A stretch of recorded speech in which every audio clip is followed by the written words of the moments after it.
Hold it. Hold the presses. Stop the presses.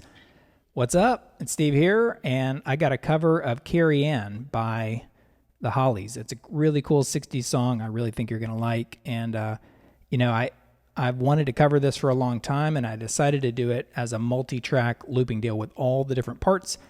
In a minute, I'm going to do a full performance from the intro to the verse, chorus, bridge, and the ending. And if you're wondering, if you know the song real well, am I going to do a steel pan? Let me see. That'll give you a little hint. I'll probably mess that part up. It's really complicated because I got to go from guitar to keyboard and back, but I'll give it a shot.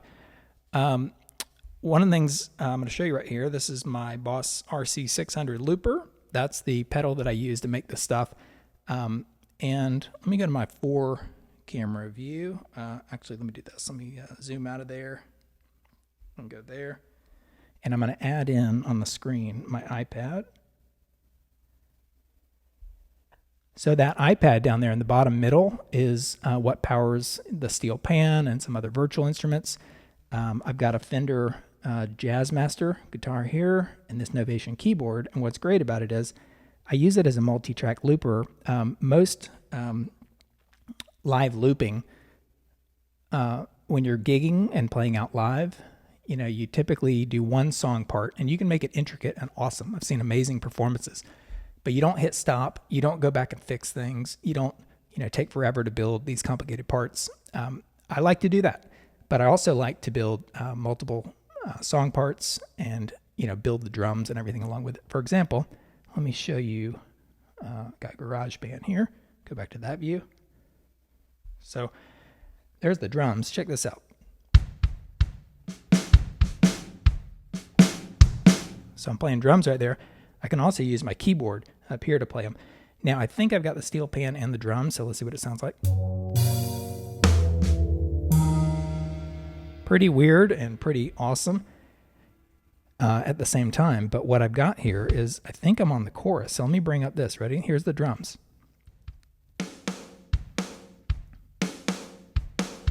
Okay. And let me see. Let me start the whole thing. So I'm able to isolate just the bass, for example. Really cool. Bring in a little guitar. Ready?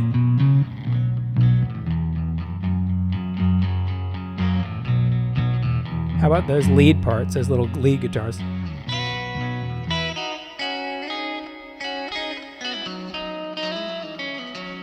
Bring in some drums again.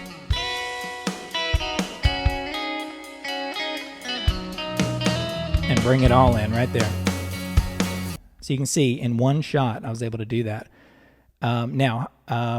Before I go a little bit deeper, I'm going to hop back over here and, if you haven't already, grab some earbuds, grab some headphones. I go in super wide stereo for a good experience. And also, if you haven't already, hit like. Even if you don't like this video, I think you like it. I think deep down inside you like it, even if you say you don't like it. But I'm not sure because I'm not you.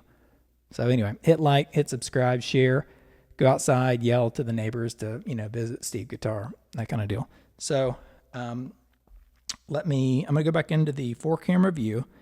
And actually, I'm going to show you this real quick. This is the Boss RC600 again. And you may not be able to fully see it down there, but right there at that screen, it says 90 Carrie Ann. Well, I have like 6 song parts, and I'm able to move through them using these 2 keys right here, these 2 buttons, these blue buttons. So you're probably going to hear some reverb when I go from one song part to the next, like maybe even a boom. I hope it's not problematic, but let me go down a couple.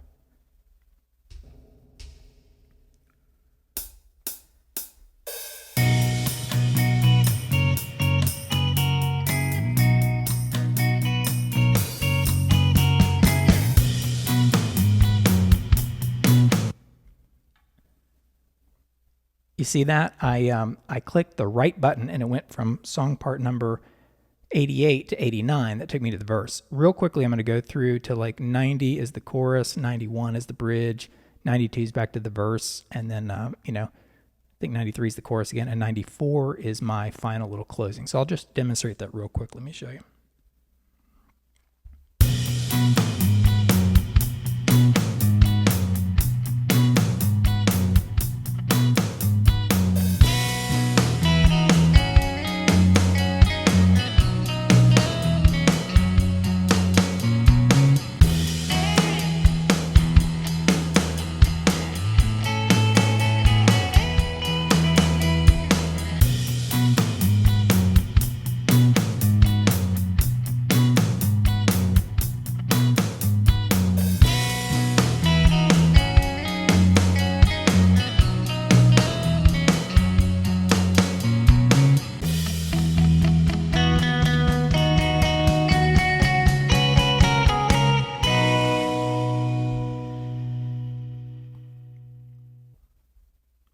All right, so like every track has its own built-in reverb and all that.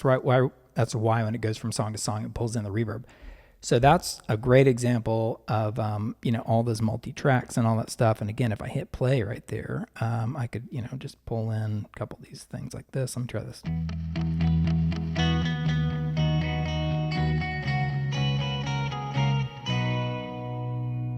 So that's the ending to the song. So I used to do multi-track recording, like 4-track, 8-track recording when I was a kid, and it then expanded and grew. But now these loopers, they can do everything. So I could do a live looping performance where I just basically make a simple beat, simple repetition, kind of rhythm guitar or whatever, and just start layering stuff on. It'd be awesome. But I can also do multi-track recording like this. So I'm going to hop back into the 4-track view, and I'm going to give this thing a shot. Let me go back to 88. You might hear some booming again.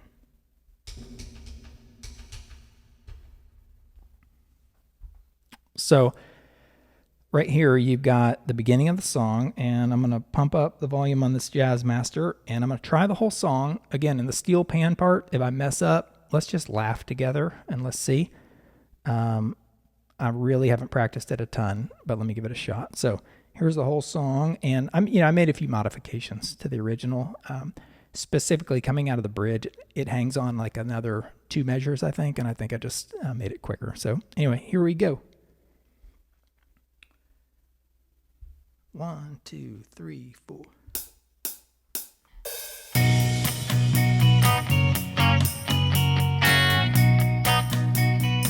I'm going to stop it because I turned off my reverb. So I'm going to go down. It's going to bring back in the reverb.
All right, boom. Not so bad. Got a little work to do on the keys. I think it goes like this.